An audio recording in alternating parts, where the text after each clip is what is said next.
13 और 16 मार्च से पहले ही 40 फास्टिंग की डेट अनाउंस होगी। 40 दिन के रोजे हम चर्च में आकर प्रेयर में रहेंगे, आप लोग भी प्रेयर में रहेंगे।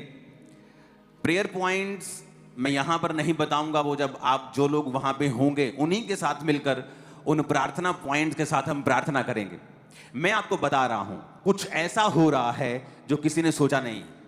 पॉलिटिकली मैं आपको बता रहा हूं, पूरी दुनिया में परमेश्वर कुछ बड़े डिसीजंस के साथ दुनिया में अपने आप को शो करेगा कि एंड पावर उसी की है और ताकत भी उसी की है।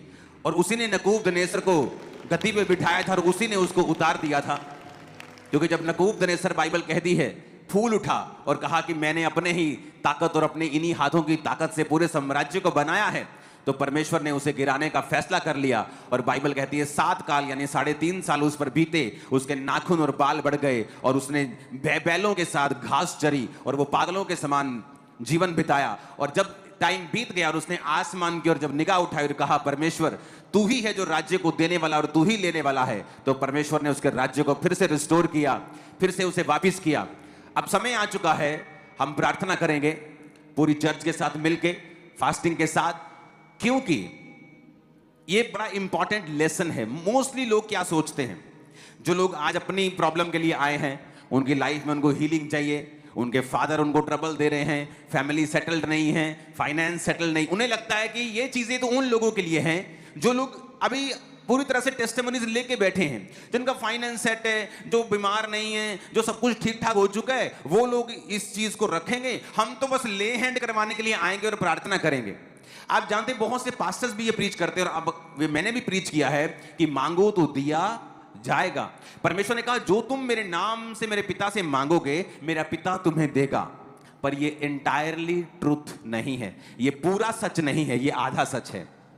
जब आप चर्च को आधा सच परोसते हैं तो चर्च को सुनने में अच्छा लगता है, और जब चर्च को सुनने में अच्छा लगता है वो सुन के चले जाते हैं, लेकिन जब प्रैक्टिकली उस वचन को वो फॉलो करना शुरू करते हैं, उनकी लाइफ में फिर रिजल्ट जब नहीं आता, फिर वो गिरते तो पाप में हैं, लेकिन चर्च के मेंबर भी रहते हैं। और पास्टर को लगता है कि वो चर्च आ रहे हैं, everything is going well, but ऐसा नहीं होता है, क्योंकि आपको पूरा ट्रुथ, पूरा सच परोसना होता है। क्योंकि जैसे कई बच्चों को देते हैं ना, आप उनको प्लेट दीजिए खाने की, उसमें करेले भी हैं, उसमें हरी सब्जी भी है, उसमें आलू की सब्जी भी है, उसमें पूड़ी भी है, तो वो आलू पूड़ी खा लेंगे, करेला छोड़ देते हैं, कहते हैं हमें टेस्टी नहीं लगता। लेकिन उन्हें ये नहीं पता कि ये हरी सब्जी उनकी बॉडी के लिए बेनिफिशियल है। तो जब अभी तो मजा आ रहा है, अभी तो खा रहे हैं आलू पूड़ी, लेकिन जब उसके बाद में उनकी बॉडी में गड़बड़ नजर आएगी, इम्बैलेंस होगा, तब फिर वो बहक जाएंगे, शक करने लगेंगे, डाउट में आ जाएंगे कि ऐसा क्यों हो रहा है। क्योंकि आपको पूरा ट्रुथ खाना पड़ेगा। उस पूरे ट्रुथ में कुछ बातें अच्छी भी हैं जो आपकी बॉडी को अच्छी लगेंगी। Wow, ask and you shall receive, वो व्हाट ए वंडरफुल वर्ड कि मैं मांगूंगा और पाऊंगा। ये है आपका पूड़ी आलू। अगला है ढूंढो तो तुम पाओगे, ये है आपकी हरी सब्जी, जो लोग चाहते नहीं हैं। वो ये चाहते हैं मांगो तो दिया जाएगा। पास्टर प्रीच करते हैं, लोग हैप्पी हो जाते हैं, वाओ वी आस्क एनीथिंग, कुछ भी मांगो तो परमेश्वर हमें देगा। लेकिन मेरी लाइफ में ऐसा नहीं हुआ।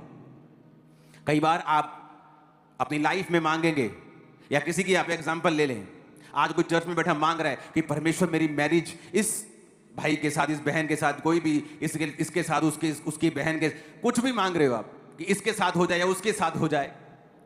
लेकिन कई बार परमेश्वर की वो मर्जी नहीं होती, और आप नहीं जानते परमेश्वर ने फ्यूचर में आपके लिए क्या रखा होता है।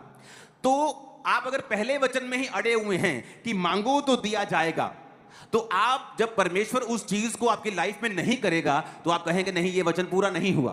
क्योंकि इब्रानिया 11 उसकी 6 आयत में लिखा है, विश्वास बिना उससे प्रसन्न करना अनहोना है, क्योंकि प्रभु के पास आने वालों को विश्वास करना चाहिए कि वो है, और वह अपने खोजने वालों को प्रतिफल देता है। Ask and you shall receive and seek, ढूंढो तो तुम। अब सेकंड पार्ट क्या होता है कि आपको परमेश्वर को ढूंढना होता है। अगर आप एक प्रार्थना कर रहे हैं कि परमेश्वर मेरी लाइफ में मुझे ये चीज चाहिए, परमेश्वर कहता है साथ साथ आपको मुझे ढूंढना भी पड़ेगा, क्योंकि परमेश्वर अपने खोजने वालों को प्रतिफल देता है।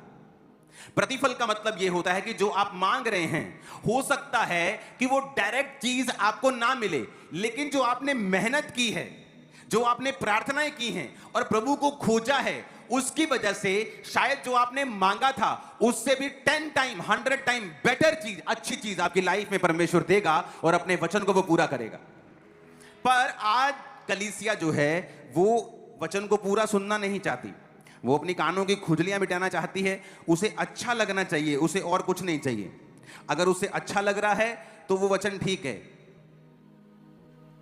आज ये बात समझनी पड़ेगी, एक तरफ से मुझे मांगना होगा, क्योंकि मेरा पिता मांगने से पहले जानता है मुझे किन चीजों की आवश्यकता है, लेकिन देता नहीं, देता तब है जब मैं मांगता हूं। तो एक तरफ से मुझे मांगना है जो भी मैं चाहता हूं, दूसरी तरफ से मुझे खोजना है। किसको? परमेश्वर को।